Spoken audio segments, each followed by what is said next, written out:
So guys episode की शुरुआत में हम एक जगह को देख पाते हैं जिसका नाम स्कूल मार्ट है। फिर हमें उस जगह का अंदर का सीन दिखाया जाता है। हम देख पाते हैं यहाँ पर चैन और जिंगशी को, जहाँ पर जिंगशी बोल रहा था कि लगता है यहाँ पर कोई भी ज़ॉम्बी नहीं है। और फिर वो बताता है कि मैंने कभी सोचा नहीं था कि स्कूल मार्ट नाम की इस जगह में एक सुपर मार्केट होगा। फिर हमें चैन की तरफ दिखाया जाता है जो यहाँ पर पानी का बोतल उठाते हुए बोल रहा था जिंगशी को कि यहाँ पर जो कुछ भी कैंटीन के साथ जुड़ा हुआ है वो सब कुछ हमें ले जाना होगा। मतलब कि यहाँ पर सब कुछ नहीं, मेरा मतलब है जो कुछ हम इस्तेमाल कर सकते हैं या बोल सकते हो हम दोनों मिल के ले जा सकते हैं। तो हम देख पाते हैं दूसरी तरफ जिंगशी को, जो यहाँ पर केक देखते ही पागल हो गया था, क्योंकि गाइस यहाँ पर उसको केक खाना बहुत ही पसंद था और इस वजह से उसने चैन का बात भी नहीं सुना था। तो चैन जब देखता है कि जिंगशी केक के पीछे पागल हो गया है और उसके बातों को इग्नोर कर रहा है, तो चैन जिंगशी के पास चला जाता है और उसको बोलने लगता है, जिंगशी तुम ये क्या कर रहे हो? तुम केक के पीछे क्यों पागल हो गए हो? और तुम्हें क्या याद नहीं है कि हम यहाँ पर किस लिए आए हैं? अगर तुम्हें याद नहीं है तो मैं बता दूं कि हम यहाँ पर सभी लोगों के लिए खाना लेने के लिए आए हैं। और इस बात को बोलने के बाद चैन जब देखता है जिंगशी उसके बात को सुनने के बाद भी रिप्लाई नहीं दे रहा है, तो चैन जिंगशी के हाथ से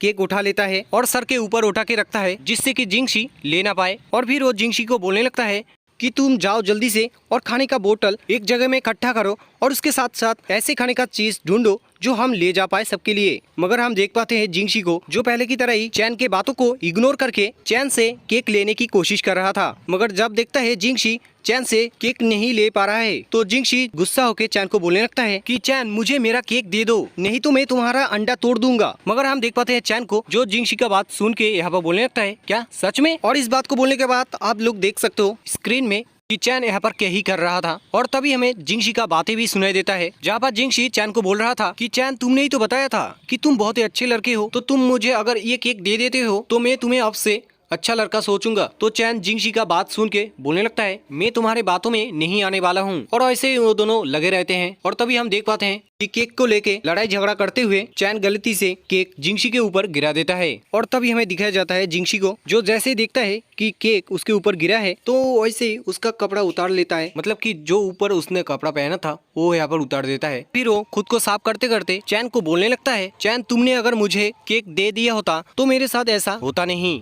और तभी हम चैन का बातें सुन पाते हैं, वो यहाँ पर बोल रहा था कि जिंगशी देखो तुम्हारे चेस्ट में एक स्ट्रॉबेरी फंसा हुआ है। और ऐसा बोलते ही वो जिंगशी के चेस्ट में से यहाँ पर स्ट्रॉबेरी उठा के मुंह के सामने रख के जिंगशी को बोलने लगता है कि तुम जानते हो मैंने तुम्हारे उस जगह से स्ट्रॉबेरी क्यों लिया? क्योंकि मुझे लग रहा था कि वो स्ट्रॉबेरी तुम्हारी उस जगह में गिरने के बाद बहुत ही टेस्टी हो गया था। और जैसे जिंगशी ये बात चैन के मुँह से सुनता है, वैसे जिंगशी चैन को गाली देते हुए मारने लगता है। फिर हमें चैन को दिखाया जाता है, जो यहाँ पर मार खाने के बाद बोलने लगता है, मैं कैसे भूल गया कि ये लड़की बहुत बड़ा पेटू है और इसको जब खुद का फेवरेट खाना मिलता है तब वो उस जगह से हिलने का नाम नहीं लेता है। मगर मैंने उसका फेवरेट खाने का चीज गिरा दिया था तब भी उसने गुस्सा नहीं किया था, ये मेरे लिए बहुत अच्छा था। मगर मैंने ये गलती क्यों किया?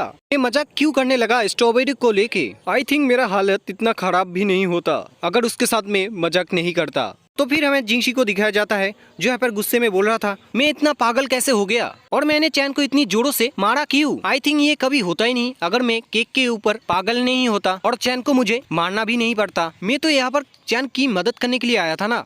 और तभी देख पाते हम जिंगशी को, वो यहाँ पर किसी चीज का स्मेल पाता है, तो वो जहाँ से स्मेल आ रहा था उस जगह की तरफ देखने लगता है। तो उसको पता चलता है कि यहाँ पर एक डोर है जिसके अंदर से यहाँ पर उसको स्मेल मिल रहा था। तो वो जल्दी से जाता है और उस डोर को ओपन करने लगता है, क्योंकि गाइस उसको यहाँ पर स्मेल इतना अच्छा लग रहा था कि खुद को रोक नहीं पा रहा था। फिर हमें दिखाया जाता है वो डोर ओपन करता है गन हाथ में लेके, क्योंकि उसको डर लग रहा था कि कोई ज़ॉम्बी वहाँ पर रह सकता है इसलिए। फिर वो जब देखता है उस जगह को तो वो बोलने लगता है, क्या ये तो कैंटीन का रसोई घर है? क्या ये दुकान के पीछे रहता है? फिर वो उस खाने के पास चला जाता है जहाँ से उसको स्मेल आ रहा था। उस जगह में आने के बाद वो यहाँ पर बोल रहा था, ये जो स्मेल है वो एकदम मीट की तरह है, मगर थोड़ा थोड़ा मुझे अलग भी लग रहा है, इसलिए मैं पहचान नहीं पा रहा हूँ, इसलिए मैं जानना चाहता हूँ ये सही में कौन सी चीज का स्मेल है। और फिर वो उस चीज को चेक करने लगता है। और तभी हम देख पाते हैं चैन को, जो पीछे से आ रहा था और उसको यहाँ पर समझ नहीं आ रहा था कि यहाँ पर जिंगशी किस लिए आया है, और उसको समझ नहीं आ रहा था कि उस खाने के बर्तन में